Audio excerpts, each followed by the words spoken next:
Posted by you/hotflan8325. Hi Stefan, maybe you'll finally listen. And if you're wondering if you can just speed home and stop me from doing this and leaving, it's too late. I'm sending you this after I've already loaded everything into the car and left. Don't worry, I spoke with our landlords and took my name off the lease. I've set up a direct deposit for next month's rent. After that, you're on your own, buddy. I guess you're wondering why. I'm guessing you'll act like you're completely blindsided, right? Because you've done absolutely nothing wrong, and you're a great husband and father-to-be, aren't you? Well, buddy, let me break it down for you in a language you understand.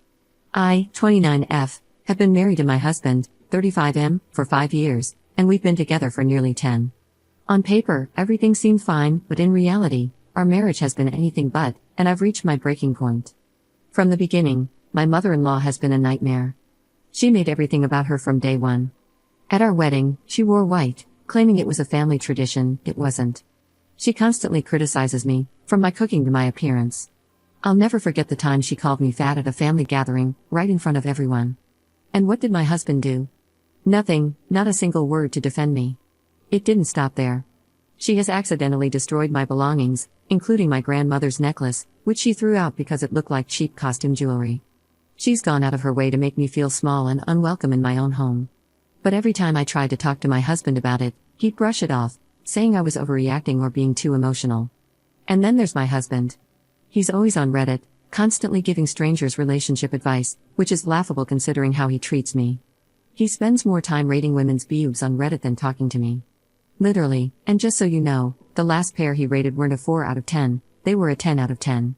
Yeah, he's got plenty of time to do that but can't be bothered to remember anything about my life. He'll forget my birthday, our anniversary, even simple things like what I'm working on or what's important to me, but he has a perfect memory for his work schedule and things that matter to him. When we fight, he becomes incredibly hostile and always throws in a sarcastic buddy at the end of his sentences, like I'm some acquaintance he can barely tolerate.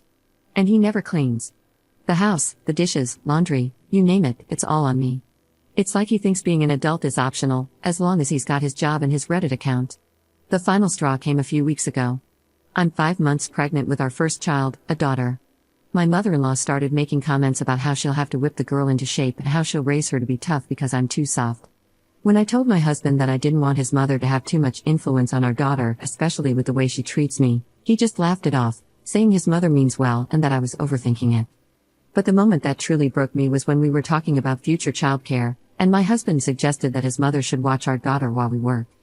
I told him I wasn't comfortable with that, especially considering how his mother treats me, and he snapped. He called me paranoid and said I should get over it because his mother was going to be a big part of our daughter's life whether I liked it or not. This is the same woman who believes corporal punishment is okay. I've seen her hit my husband's nephew for the smallest things, and no one does anything about it. It's like they're all living in some kind of cult, and I'm finally waking up to the reality of what's going on. If he wouldn't stand up for me, how could I expect him to stand up for our child? I started to fear what kind of environment our daughter would grow up in, a place where she might be belittled or bullied by her own grandmother, with a father who wouldn't do anything to stop it. Oh, and did I mention that he missed our first ultrasound? His mother needed him to help her with something urgent. It turned out to be fixing her Wi-Fi.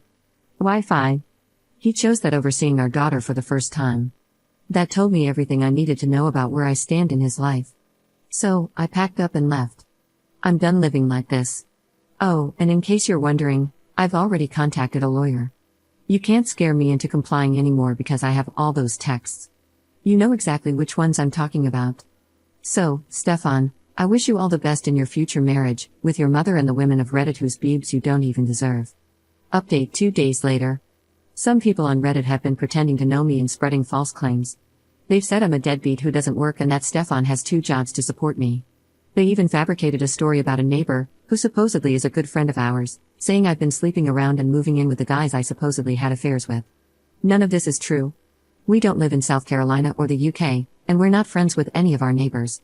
I have never cheated on Stefan, and I work and make slightly more than him, just $1 an hour difference. I suspect these claims might be from trolls brigading or Stefan's friends trying to make me regret posting about this.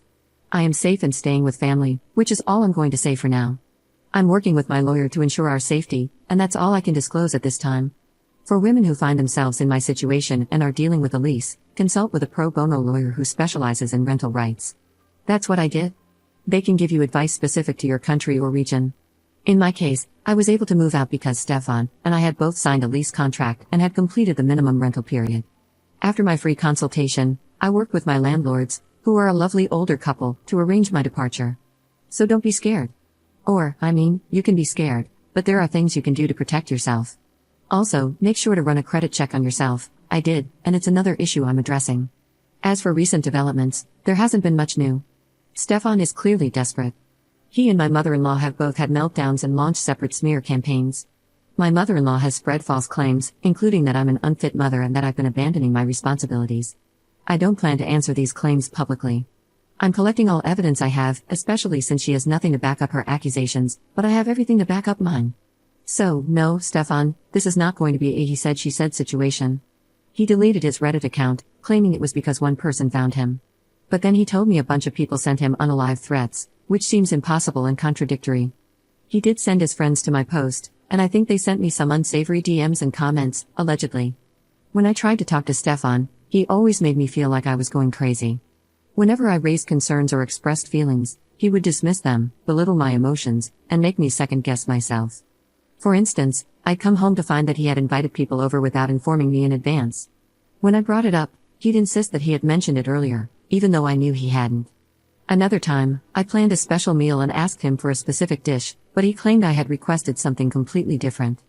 When I reminded him of what I had actually asked for, he'd argue that I must have forgotten my own request. Stefan would also insist he had completed tasks that I had actually done myself. For example, he would claim he had handled a household chore when I was the one who actually took care of it. When I pointed this out, he dismissed my recollection and insisted that he had done it.